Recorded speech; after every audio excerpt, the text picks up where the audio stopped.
चलिए, तो ये है हमारा आखिरी सेगमेंट, लेकिन सबसे महत्वपूर्ण सेगमेंट।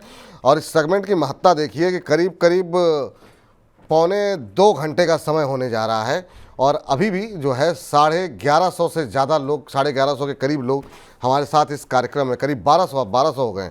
1200 दर्शक सर वेट कर रहे हैं पेन कॉपी लेकर के कि क्या रिकमेंडेशंस आएंगी। तो ये सफलता है सर आपकी और आपकी लोकप्रियता की और तमाम हमारे एक्सपर्ट की कि इतना लंबा शो लोग बर्दाश्त कर लेते हैं। तो अंशुल जी बताइए सर, आज जो है चुन चुन के में कौन से शेयर आप दे रहे हैं, क्या कुछ इसके पीछे कारण है जिसकी वजह से आपने इन शेयरों को चुना है? देखिए, विपुल जी, एक अपडेट के साथ स्टार्ट करूंगा। काफी लोग पिछले 2 हफ्ते से मैं देख रहा था कि घबरा रहे थे कि होनासा चला नहीं है। तो फाइनली कल के सेशन में होनासा ने अपना टारगेट कंप्लीट कर लिया है, जो 545 का हमने दिया था।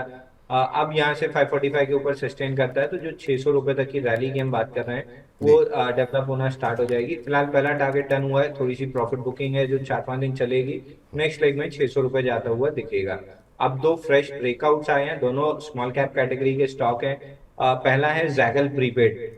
इसमें 5,000 करोड़ का फ्री फ्लोट है, सॉरी मार्केट कैप है, और 35% का फ्री फ्लोट है, यानी लगभग 1,700 करोड़ का फ्री फ्लोट है। तो इस स्टॉक को 30-35% चलना बहुत आराम से चल सकता है। 1700-1750 करोड़ के फ्री फ्लोट के स्टॉक को 30% की मूव लेने में कोई ज्यादा दिक्कत नहीं आती है। टेक्निकल पैटर्न की बात करें तो आईपीओ बेस बना है 127 दिन का। जैगल में 389 पे ब्रेकआउट आया है, 408 रुपए स्टॉक चल रहा है। करंट मार्केट प्राइस से इसको बाई करके चल सकते हैं। 405 से लेके कहीं भी 390 के बीच में मिलता है तो आप इसको एक्यूमुलेट करके चलिए। स्टॉप लॉस 360 रुपए का क्लोजिंग बेसिस पे आएगा, यानी 360 रुपए के नीचे अगर क्लोज करता है तो पैटर्न खराब होगा, तब आपको एग्जिट करना है। और ऊपर में 500 रुपए का टारगेट आता हुआ दिखेगा। हाई लाइकली है कि 1 महीने में टारगेट अचीव हो सकता है, बट आप थोड़ा सा बफर देके 1.5 से 2 महीने का समय पकड़िए, आपको टारगेट मिल सकता है। यानी 20% अपसाइड की हम बात कर रहे हैं। दूसरा स्टॉक है स्पिक। स्टैंडर्ड डिस्क्लेमर दे दूं कि ये हमने क्लाइंट्स को सुबह लॉन्ग रिकमेंड किया है।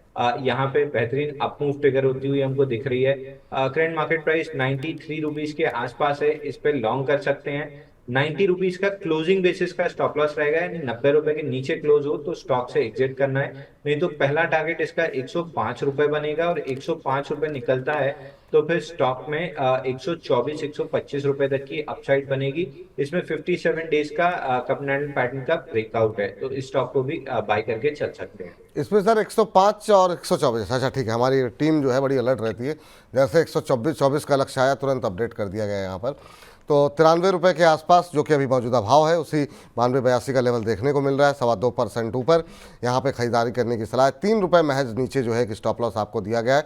और स्टॉप लॉस बार बार जो है अंशुल जी कह रहे हैं कि इसका विशेष ध्यान आप लोग रखिए, क्योंकि इस तरह की वोलेटाइल मार्केट में जो है आपको अपने जो है जो भी की आपने निवेश किया हुआ है उसकी सुरक्षा करनी बहुत ज़रूरी है। 105, 124, पहले 105 उसको क्रॉस करता है, मजबूती के साथ क्रॉस करता है तो 124 तक के लक्ष्य देखने को मिलेंगे। इससे पहले वाला शेयर जरा लेकर के आइए और वहाँ पर भी जो है खरीदारी करने की सलाह है। जैगल प्रीपेड में जो है आज बड़ा शानदार मूव है, 11% से ज़्यादा की मजबूती। तो ब्रेकआउट की स्थिति बता रहे थे अंशुल जी कि यहाँ पर देखने को मिल रही है। 408.25 का भाव देखने को मिल रहा है। 390 से 408 के बीच में कहीं भी आप खरीद सकते हैं, ये अंशुल जी का कहना है। 360 का एक स्टॉप लॉस रखिए और ऊपर की तरफ जो है वो 500 रुपये तक के लक्ष्य देखने को मिल सकते हैं। सर, बहुत सारे दर्शकों के सवाल रहते हैं कि इसकी कोई समय सीमा होगी क्या, कितने समय के लिए होल्ड करें इसे?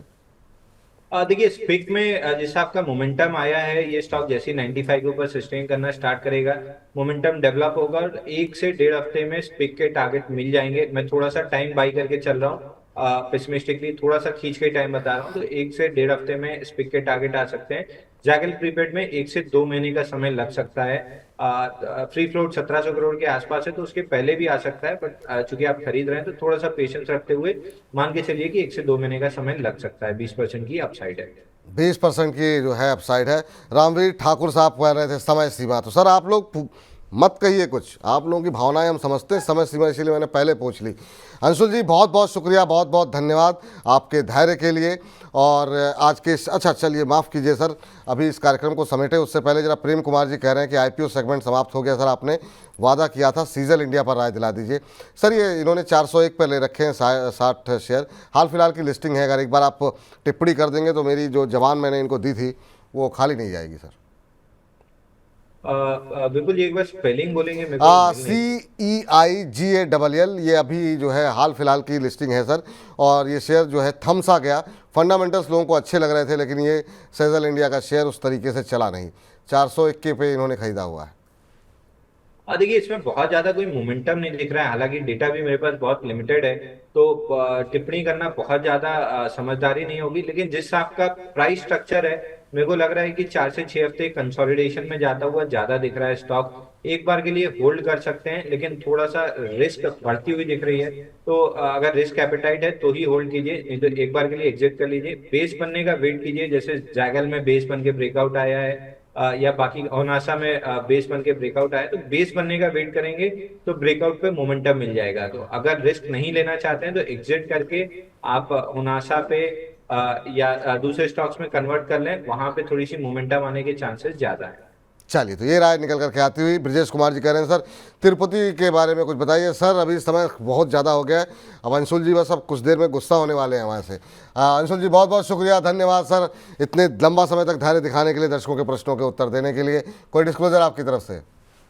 देखिए, जितने भी स्टॉक्स हमने डिस्कस किए कोई भी मेरे पर्सनल पोर्टफोलियो में नहीं है, लेकिन ब्रेकआउट के काउंटर्स हमने डिस्कस किए तो क्लाइंट के पोर्टफोलियो में जरूर हो सकते हैं। आज ही के सेशन में हमने 13-14 शॉर्ट टर्म डिलीवरी कॉल्स अपने क्लाइंट्स को इनिशिएट करके दिए हैं, जिसमें 7-8 में तो प्रॉफिट बुकिंग भी हो चुकी है। तो सबके नाम याद रखना मुश्किल है, लेकिन ब्रेकआउट काउंटर्स जरूर हमने अपने क्लाइंट्स को रिकमेंड किए हैं, तो वो क्लाइंट के पोर्टफोलियो में हो सकते हैं। चलिए सर, बहुत बहुत शुक्रिया, धन्यवाद सर आपका आज की चर्चा में जुड़ने के लिए और इतना लंबा समय देने के लिए।